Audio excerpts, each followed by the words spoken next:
Hey, Carm here, and so glad you see the power in the voices, ideas, and insights that are shaping our evolving automotive aftermarket. This pure form of audible wisdom is formulated to make your life easier. We bring this food for thought to entice you to become a better leader. This is another episode for the record books, and thank you for your continued support. Now, this year was like any I ever remember. I'm sure you have the same sentiment. COVID-19 hit us, and the uncertainty of dealing with protection, safety, and serving our clients was and is a huge part of our daily lives. We're still figuring out our new normal, and with it comes new struggles. Many can account for mental stress of all kinds and the roller coaster swings that can cause emotional highs and lows. Therefore, I'm with Dr. Dave Weiman. He's the president of Weiman Consulting, a leadership consulting firm in Philadelphia, PA. He's also an adjunct assistant professor at Widener University's Institute for Graduate Clinical Psychology, and he is a certified performance coach through Johnson & Johnson's Human Performance Institute. Dr. Dave will talk about overcoming the stress that the pandemic has thrust upon all of us and how we can show gratitude to the people we care about. I so enjoyed this discussion with Dr. Dave, and I'm sure you'll take some great advice on dealing with stress and showing your gratitude. Hey, welcome. Carm Capriato here, your host of Remarkable Results Radio, the Town Hall Academy, and AftermarketWeekly.com. Hey, before we dive deep into this really smart episode with Dr. Dave Weiman, I want to thank my sponsor, NAPA Insurance. I'm proud to partner with NAPA Auto Care in the upcoming 2021 NAPA Expo. Join NAPA in Las Vegas February 1st through the 4th, 2021, and discover the latest innovations in the auto care industry. Enrollment is going on right now, so contact your NAPA store to learn more. Hey, favor time. I've got a survey up at remarkableresults.biz/survey. It's very short, and I welcome your input. Tell me about you and what you'd like to hear as topics. It helps me refocus. It helps me get some energy back. And since I started doing it, I don't need a 16-ounce cup of coffee at 3 o'clock in the afternoon. Hey, more from Dr. Dave in a minute. Now, great news. The podcast is now available on Amazon Music. Now, besides Apple and Google Podcasts, Spotify, iHeart, and so many others, we are now on Amazon Music. I even listen on my Google Nest Assistant. I say, hey, Google, play Remarkable Results Radio Podcast, and presto. And if you're not listening mobile, then get yourself a free listening app at remarkableresults.biz/listen. Hey, did you see the shop tour that we did this week? Are you watching the new show, AftermarketWeekly.com? Well, it's live every Tuesday, noon Eastern Time. Every episode's archived at AftermarketWeekly.com, where you can see every shop tour we've done and also watch the show live. It's a fast-paced magazine-style show with a lot of information like you've come accustomed to from Remarkable Results Radio. Hey, now open your mind and get into some really great advice from Dr. Dave Weiman. Hey, a great and a warm welcome to Dave Weiman, psychologist, right? Dr. Dave. Good to have you here, man. Everywhere but in my family, where nobody solicits or listens to my unsolicited advice. I think you're right. How many automotive professionals out there that probably have some really important things to say at the Thanksgiving dinner, but no one asks and no one wants to know. You have a drivability problem? They won't ask. Weiman Consulting, thank you for being here. We were hanging with a Facebook group a while back. I was invited. I was honored to be there, and you were making a presentation. And you know me, if you don't know me, you'll know me that I'm always looking. My sensors are always out, and you know, I said, "Oh my God, we've got to expose this to the podcast audience." And what I found out some very fascinating things about you, and you've got this fabulous story to tell, and not maybe your first experience, but how you became a loyal customer or client of a service professional. This was 1987, and I was driving a 7-year-old Chevy Chevette that had been owned by a guy. I bought it used, and the guy I bought it from, his father was an electrician who had cut holes in the back hatch cover and installed these big Jensen coaxial speakers. So just the grill was sitting above that. And this was like a rolling boombox. This car basically was a concert hall. There was a Pioneer Super Tuner, which was very popular at that time in this car. And it was terrific. It didn't have a glove box. So if I stopped short, everything came flying out of the glove compartment. But I loved it. It was my first car. And there was a problem with the car. It wouldn't start. I jumped it and I drive it. And when I turned it off and tried to turn it back on again, it wouldn't come on. And I asked a neighbor where he took his car. I was relatively new in this neighborhood. And he said, I take it to Sid's Automotive. It's right up the road. And I pulled onto their lot. They had a few bays. It looked busy. There were people coming in and out, people running around. It also looked super clean, by the way. It was a really well-organized shop. And this guy came out from one of the bays, and he asked me what was going on. I told him. We popped the hood, and he said, well, the problem is not that the battery's dead. The problem is that the clamp that's on this post is rusted. And that's why when you jump it, it's making contact and it starts. But when you take the cables off, it's not making contact. And I said, well, what do we do about this? And he said, I can put a clamp on it. And I said, how much is that? And he said, it's $5. And I said, nothing in America is $5. His name's Jim McRae, by the way. He said, that's what it is. It's $5.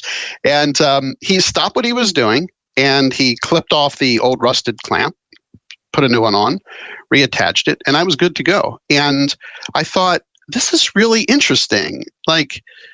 Everything that could have gone wrong didn't. They didn't tell me to come back. They didn't tell me they didn't have time. They didn't tell me this, what are you bothering us for? Can't you see we're busy? It was at that moment, that was the most important thing he was doing. And I was a complete stranger. I hadn't told him somebody recommended me. I didn't tell him that I lived down the block. I didn't tell him what I did for a living. That made a huge impression on me. And I returned there with that car and every other car I've owned since, including the one that I own right now.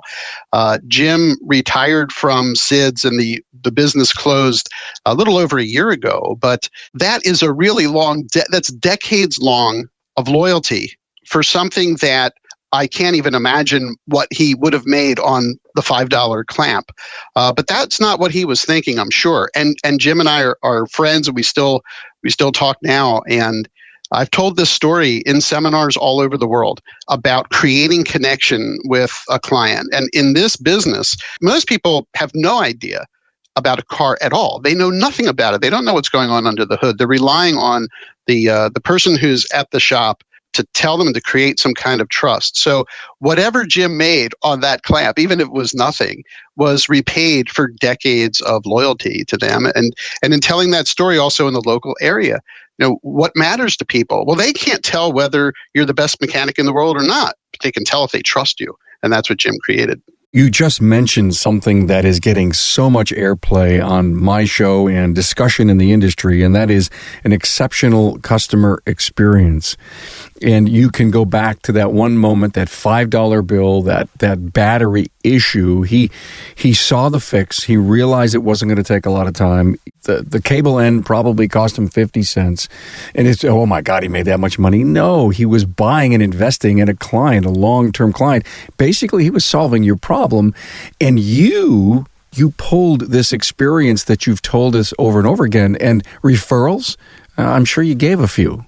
There's sort of two parts of this that as a psychologist really are powerful. It's not just creating that experience. You have to have the mindset to do it. It has to be a value of yours to treat people that way. And in knowing Jim decade after decade, that's exactly how he behaved. He was there to make connection. He was there to value the relationship. And that was the most important thing. When I bought the car that I have now, I've always bought used cars with the exception of one. But it had already been inspected by the private car dealer that I bought it from. And I called Jim and I was telling him about the car, and he said, bring it over. I want to see it. There was no reason for him to do that other than he's naturally interested in that. So that's the first part of this for me as a psychologist is that's the value that you have. Because when you're behaving in accord with that value, then creating that exceptional customer experience is easy because it's totally aligned with who you are. But the other piece of it is that the storytelling. Stories are super powerful. And Harry Beckwith, the great service marketing author, we both love Harry Beckwith's books. He said one of the first things we learned to say as kids is story. Like it's to ask the adult, the parent, the caregiver to tell us a story. They're super powerful. So when I begin telling people the story about this car, particularly the 1980 Chevy Chevette, which is just, this isn't like I drove a Maserati into that dealership and everybody went, whoa, that's like. It was a Chevette. Right. It was the rolling boombox there. But that story, there's this challenge, there's a hero. Jim comes out as the hero and solves this problem and boils it down in a way that's super easy because, if a mechanic starts talking in technical terms, so the customer's eyes glaze over. What do you mean the bearing is? I don't know. What's a caliper? I don't know what all this stuff means. But when they can boil it down in something super easy for you to understand, and that's what Jim did. He explained. He didn't just say, "I need to replace this. Give me 5 minutes." Because now he's making it sound like I'm somebody who's inconveniencing him. He took the time to explain what the technical problem was in a way that was easy to understand. So the customer then starts to tell that story, and the replicating that gets easier over time because of the pattern of it. So those two pieces, the value in the service provider and the customer who can now tell that story, is really important. And as well, repair folks can tell stories to the customer so that it'll stick in the person's mind.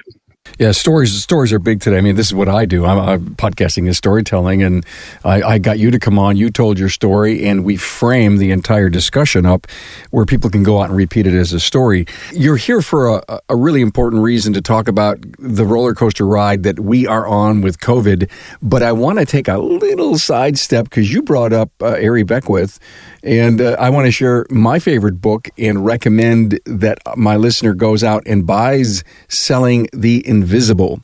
And it was a very, very important book for me back in like 98, 2000. It short chapters, nice, easy reads.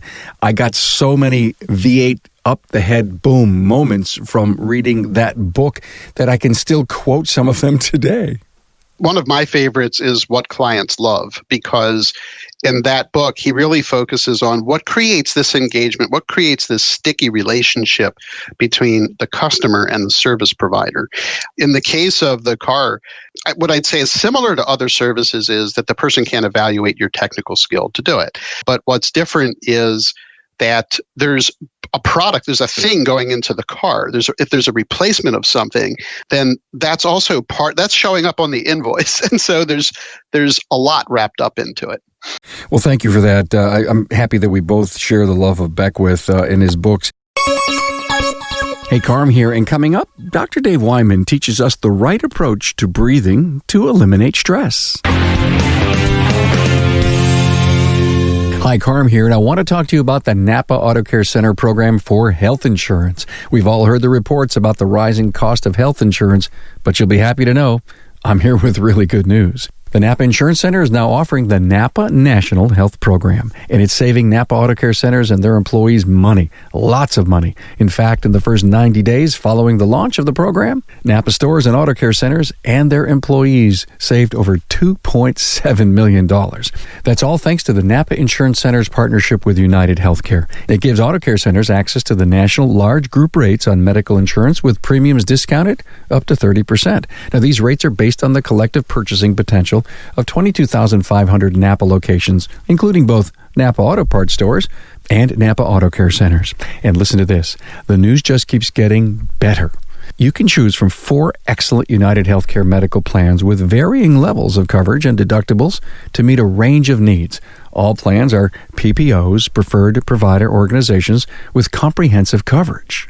Because of the NAPA Insurance Center's partnership with AFLAC, you can have access to supplemental insurance benefits, including disability, accident, hospital, and more, all at a NAPA-only discount, up to 35%. The NAPA Benefits Center can help you with other group benefits too, including group life insurance, retirement, HSAs, and more. NAPA's National Health Benefit Program is just one of the many reasons to become part of the NAPA Auto Care family, the largest network of independent automotive repair shops in the country. Talk to your servicing NAPA store. For more detailed information about the NAPA National Health Program, visit the NAPA Benefits Center at www.napabenefitscenter.com or call the NAPA Benefits Center at 844-627-2123. The roller coaster ride, which was the big reason to have you here, we are under stress as an industry. Even though we were open and we were a required industry, a service to be open, we have had to deal with an awful lot coming at us because of COVID, keeping our business safe, our people safe, our customers safe, our families, our extended family at work, our families at home. Maybe it would be best that we weren't open, but we were, and it was great for our industry. We are in big recovery mode. However, we still have that pandemic luring over us. Now, with your clients, what have you done to help them? One is the recognition, a lot of our reaction to stress right now, to something that normally wouldn't bother us, if it does, that there's this bigger component of the pandemic going on. So somebody just the other day said, I had this big reaction to something, my boss asked me to do X, Y, and Z. And I thought, why are you asking me? And you're like, wait a second. Are you bent out of shape about that? Or is that just resting on top of this other stress from the pandemic? And we were kind of thinking, well, probably 80% of the reaction was this just simmering stress from the pandemic. Everything else was just what the person did. But I've noticed a lot of people saying, I wouldn't have normally reacted that way in that line, but I was just pissed off at, when I was in the supermarket or whatever it was. And so the first thing is recognizing how much of what we're feeling right now is because of this chronic excessive stress that we're under. One thing that people can do about that is to see what's the opportunity for me to learn from this. If I recognize that a lot of the stress that I'm feeling right now is because of the overall swirl of this pandemic, then when I have that initial reaction, I can go, wait a second, am I angry or upset about that person right now? Or is this because of the pandemic and all the insanity that's going on around me? And for a lot of people who are just coming out of their houses now and going out, the folks that you're in touch with, they're not just getting out. They've been going into their shops for months, since March. And so they've had a longer experience with this. And therefore, I think it's a little more important to recognize, okay, how much of this reaction that I'm having right now is because of the 7 months that I've spent in the shop dealing with issues or this specific thing that happened. So this quick awareness that we can get is really essential. The other thing that I think is really important is nobody comes into an auto repair shop and says, hey, everything's fine. I just wanted to say hi. I'm so happy I'm here. Yeah, everybody who walks in has a problem. And so you now have, on top of this chronic stressor, this excessive stressor of the pandemic, the normal stress of just running an auto repair business, because everybody who's listening to this knows, of course, people only come in when there's a problem, except me, who drove over to Jim McRae's shop to show him a car that had nothing wrong with it. I think that recognition is important. So that awareness, breaking down what's going on right now. Is this the specific situation, or is it part of this overall stress? The other thing that we know, and this is from research at the Human Performance Institute, which is run by Johnson & Johnson, and this is an organization that for years has studied and trained Olympic athletes, NFL players, and military hostage rescue teams, is a lot of times we wait until we're overstressed to do something about it. And when you're working in a shop 6 or 7 days a week, and you're grinding it out day after day to get things done for people who are also stressed out due to the pandemic. If you wait until you feel stressed, you already were. It's kind of like thirst. They say by the time you feel thirsty, your body already needed hydration. That's exactly the same with stress. So what does the HPI tell us about this? They say, don't wait.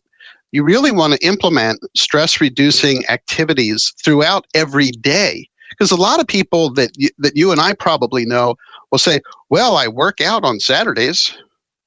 Really? So you were stressed for 6 days before you did something. That's like me, I'm thirsty. today. I think I'll wait until 5 days from now to drink. And so their concept is called oscillation, that throughout the day we take regular breaks, whether we feel we need them or not. In my case, Carm, I take 3 breaks a day that are 5 to 10 minutes. And it's hard because I get in at 7 o'clock in the morning and I just grind and grind and grind until I leave, whenever that is. And it's taken a while for me to acquire that ritual, but I think it's really important. It helps me refocus. It helps me get some energy back. And since I started doing it, I don't need a 16-ounce cup of coffee at 3 o'clock in the afternoon because I've taken these breaks. I go out and I take a 5 or 10-minute walk. Repair work is a physical job, but it often has your body in a certain position over and over again. If you're working on something, particularly if it's taking a longer time to do it, that physical break, they actually discovered this when I went through my training at the HPI. They didn't tell us who this was, but they studied a video of tennis players. They were trying to figure out why equally matched, equally talented, equally experienced tennis players, why does one win over the other? And it was a female tennis player. It could have been Serena Williams or her sister. They didn't tell us who it was, but they noticed that when the person was holding the racket after they'd score or lose a point, they would quickly flick their fingers off the racket. Then they would turn around, away from the opponent, shake their body, say a few words, boom, come right back. Squeezing the racket all the time, like most tennis players do, that is using energy. That's expending energy. We want to do this micro break to get the energy back. And what they have found is these breaks of 15 seconds, 5 minutes really matter. And a lot of times in the flow of a business where the only break that's going to happen is if you take it. Because when there's cars in the lot that you have to repair, there's always something to do. So it will take some effort for the folks listening to this to decide that I am going to take these 5-minute breaks 2 or 3 times a day. Not because I have the time, because we create that, and we even create that limitation in our own mind. We could work 24 hours a day if we wanted to. Once everything's repaired, we start marketing, then we start calling people who have it. Like that could be endless, but I got to stop you for a minute, and I got to contribute something here. When you said about the hand gesture, and it's a purposeful change that athlete had to be coached into doing. Someone saw that. They were probably recommended, this is what you need to do in order to keep your energy level where it needs to be. But what happens to me every once in a while when I get at a point, I rub my hands vigorously together until I create heat. I can't tell you that change in the heat just tells me, wow, look at what I just did. Even though I was expounding energy, Dave, I was still, and maybe I was creating stress, but it works for me. The fact that you're focused on it means it took your mind away from other things that could have been stressful. So in hypnosis, if somebody's having pain in one area of the body, one of the most effective techniques is to have them focus on something like how their hands feel. Do they feel a little dry? Do they feel warm? Do they feel cool? Is there air circulating around them? Directing our attention to something like that is an extremely effective way of drawing it away from the stressful experience. So what you described is spot on. They've done studies of runners who are running on a novel course, seeing new things, versus runners who are running like on a track. They both experience some physical aches and pains, but the ones who are seeing new things tend to notice them less. Why? Because their brain is processing all this new stuff that's in front of them. So in the shop, any ideas what we could do to find those stress relief moments? A lot of these things are things the person has already been doing and just didn't realize it. So it could be doing diaphragmatic breathing. It could be that hand exercise that you just mentioned. It could be noticing their breathing without necessarily doing these deep diaphragmatic breaths and just noticing that for a short period of time. And doing things covertly in your mind while you're doing a breathing exercise are important. So if I wanted someone to take 3 to 4 diaphragmatic breaths as their quick break, I'd ask them as they're breathing in to count 1, 1,000, 2, 1,000, 3, 1,000, pause, then exhale 1, 1,000, 2, 1,000, 3, 1,000, and to count in their minds, because you cannot breathe deeply and be anxious at the same time. Those systems are going in opposite directions in the body. So as soon as you start taking a deep breath in, and this is the most effective, most portable thing somebody can do, because if you're in the shop and you don't want to light a candle and go into a yoga pose, that no one is going to see you diaphragmatic breathing. You can take a break and do that, or you can walk while you're doing it. Anything, it's super portable. it's super effective, and it's quick. So doing 4 diaphragmatic breaths over a period where you're inhaling to a count of 3, holding it and exhaling to a count of 3, and pausing, that's about 8 seconds total. If you do 4 of those, you've spent a little more than half a minute doing something that is super restorative for the body, because breathing deeply starts to calm the whole system down. So that's a super portable, super effective thing that can be done. This is taught to people in broadcasting who have stage fright. It's taught to people who are in the military as a way of keeping their body calm in the intensity of a battle. And although we're not in any kind of physical threat most of the time when you're repairing a car, the pressure and the intensity of that day after day can feel like that, can feel like you're under this super amount of acute stress. We have the chronic stress of the pandemic, the acute stress of customers being unhappy, complaining about things, or needing things that are hard to do, or right now can be difficult to get supplies because of supply chain issues. So diaphragmatic breathing, to me, number one, super quick thing to do, and count in your mind while you're doing it. We are so worried about stuff, Dave. We're worried that my friend in the next bay, went out the night before, had dinner for the first time in months, and he came back, and now I'm looking at him or her, and I'm saying, were they safe? And now every news story says, every governor says, every pundit who is supposed to be a scientist or not says that we're going to have a spike. Let me see. I need that second wave. Second wave. I need that stress right now. And so not only is the quality of work that I'm supposed to be performing, that's also, if you will, this heavy burden. And one of the most basic counseling techniques there is, and Stephen Covey mentions this in his book, The 7 Habits of Highly Effective People, is we have to start focusing when we're feeling that way on the things we can control. He calls it the circle of concern versus the circle of influence. The circle of influence is the things I can do something about. So if I'm in an environment where I feel like people aren't safe, like I hear somebody coughing, they're not wearing a mask, I can't control that. But I can control where my body physically is. I can control wearing a mask myself if that makes me feel safer. I can control my distance from another person by physically leaving a situation that I don't feel comfortable in.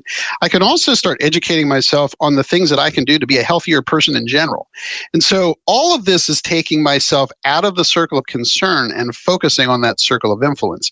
We want that circle to be as big as possible, because no matter what's going on in the world, people who focus on what they can do tend to be happier, less stressed, and feel like their activities are more in the service of things that help them directly versus dealing with a big world where we can't control very much. Great insight. And you're right. Why stress over something that you cannot control? And, you can wear the mask, you can leave the area, you can go outside for some fresh air. I mean, whatever, you almost like you need a mental first responders list of things that I should do if I think I'm in danger in any way. But this is a really good point, because I don't want just one thing to do in any situation. I've heard this phrase from friends in the military, 2 is 1 and 1 is none. So I want to have 5 things that I can do. I want to have diaphragmatic breathing. Maybe another time this is the best thing that I can do. Maybe another time stretching is the best thing that I can do. Maybe another time is, hey, I got to walk out of here. I got to walk around the block and clear my head. But the more tools in the toolbox, the better. I mean, it's true in the work of a mechanic, an auto repair person, and it's true in the work of a human being. The more tools we have, the better off we are. So this emotional roller coaster that we're on, thank you for bringing up all these stress reliefs. Is there a point that we as a person can stop and realize that I'm riding that roller coaster, and and maybe it is time that I do a stress reliever? I mean, you say you do it 3 times a day, but okay, is the discipline? If you're really feeling stressed, you should stop and do something? It depends on what the situation is. And so I'll offer what the Human Performance Institute does, which is, well, let's make sure we understand what this stressor is, what category it's in. So one category is normal stress. That's just getting to work every day, dealing with traffic, getting kids out the door, dealing with paying bills. That's normal stress. It's called life. Yep. Then there's training stress. If I'm trying to learn a new technique, or there's a car that come in that I've never dealt with before, training stress is something we either put ourselves in or that we're called to do, but which at the end of that, we will have more tools, more skills, more knowledge. So if I go to a training to learn something new, if I go get a certification, that's training stress. That's something either we put ourselves in or we're called to do, but we improve from it. The third area is excessive stress, and that could include chronic or acute, which we've already talked about. So one thing I want to do, if I'm feeling overwhelmed, is I got to break it down a little bit. What's going on here? The tool that I apply has to fit the job. And if it's chronic stress, I got a parent who's in the hospital. I don't know when they're going to get out. I don't know what's going on with them. I can't go there myself.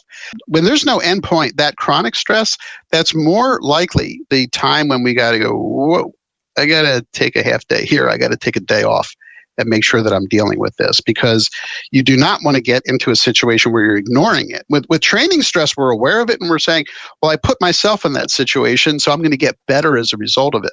But with the chronic stress, we may need to apply things that are longer term, longer lasting, maybe in getting help from our support system in a different way. Who else in the family can visit mom in the hospital?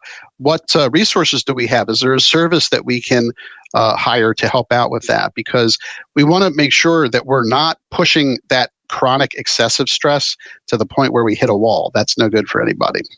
Well, one of the things that you did in that Facebook group I was honored to be in was you talked about gratitude. And I'd love you to cover that. That seems to connect somewhere here inside the heart and inside the soul. Well, one quick way of experiencing that, which folks should do after they're done listening or watching this, is to take out their phone and think of somebody who they are grateful to have in their lives and text that person why they are grateful that they're in their lives. And to be as specific as possible. Hey, every time I call you, you have a funny joke that cracks me up, and I really appreciate that. That's an example. And to send that out to that person. What you probably recall from the group call that we were on when I had them do it in the moment is people started smiling right away before anything even came back from the person they texted it to. And when we get into that grateful state of mind, it is really hard to have a crappy moment right at that time. People start smiling right away. And whether they get something back almost doesn't matter. There is something about what happens in our brain when we go, I'm really grateful for this. I'm happy that this person is in my life. And I further encourage people every morning to do at least a 5-minute exercise of just thinking about all the people that you're grateful to have in your life. The way that I do it is when I wake up, I do other things. I don't stop. I don't go into some kind of quiet space to do this. I'm busy like everybody on this call. So I start thinking about, what am I grateful for? I'm grateful that I'm alive. I'm grateful that I can see, because there's a lot of people who can't. I can look at whatever I want. I'm grateful that I can hear. I'm grateful that I have all my senses and that I can move on my own. Then I start going through everybody in my life that I'm grateful for. Carm, it doesn't take more than 5 minutes, but I do it. I get a picture in my mind of who they are, and I think, why am I grateful for that person? Even if in many ways that person's a pain in the butt, if I'm grateful that they're in my life, that's the thing that I focus on. I'm grateful for this person because of this person. I see it like it's a gallery of images moving by. I have to tell you, when I'm done that 5-minute exercise, then it's almost impossible to have a bad day, because I've thought about all the people that I'm surrounded by that love and support me, that care about me. And when you have that in your mind, most of the time, most of the people that we're grateful for aren't right in front of us. They could be all over the place. But that simple exercise can really set you up to have a great day. I follow that up, by the way, with 5 minutes of what I see in my future, 10, 20 years down the line, and 5 minutes of how I want today to go. And then I just turn it off. These are gems. This is going to be one of those episodes where people, when they're not feeling absolutely in control, should go back and listen to often and share with their friends, because every single one of us, no matter what position in life success or not, needs this, if you will, Dave, this push that you provided us. Back to the grateful thing, the gratitude. You know, the people you don't see often, I absolutely get that, you know, the call or the text. But we sometimes forget that the person that we see all the time, we don't say, I love you or I appreciate you enough. So my moment to you here is, you know, don't forget about the people that are closest. This is a great point. And a lot of times other people see it, but we don't. Other people see that we are not doing that, or other people see that thing. And in my own experience, one of the things, and this goes back to the Jim McRae story, when you see the nobility in what somebody did, and you can share that with him. I tell you, the number of times that I've told Jim, hey, I've shared this story about you. To him, he doesn't want this. He doesn't want the applause. He doesn't want that, because that's just what he was doing. When you're able to see something someone did and see the nobility in that, and I use that word intentionally, that was noble, that they stopped everything, and in that moment they took care of something. When you're able to share it, please, if you're owning or managing other employees, be as specific as you can about what they did, how it made you feel, and how it contributes to what the bigger picture is here. That this really helps us. If it was something they did with a customer, you know, I saw when you went over to help that person fill that tire and they looked totally upset and you asked them how their day was. That's awesome, because it made me feel good that we have people here that care about other people. And it relates to how we want customers to feel here, even if they're not already our customer. Maybe they will be. And so in less than 30 seconds, we just packaged it all together in a way that makes them feel good, but lets them see, how does this connect to the bigger picture, and how what we saw shows we see them as doing something noble. Man, am I grateful. Dr. Dave Weiman, Weiman Consulting, thank you for being here, for teaching us that being grateful is one of our most important callings, and how to figure out how to deal with life in general and all the stress we deal with. Thank you for being here. It was another great conversation with you. My pleasure. Thanks for being on board to listen and learn from the premier automotive aftermarket podcast. Until next time.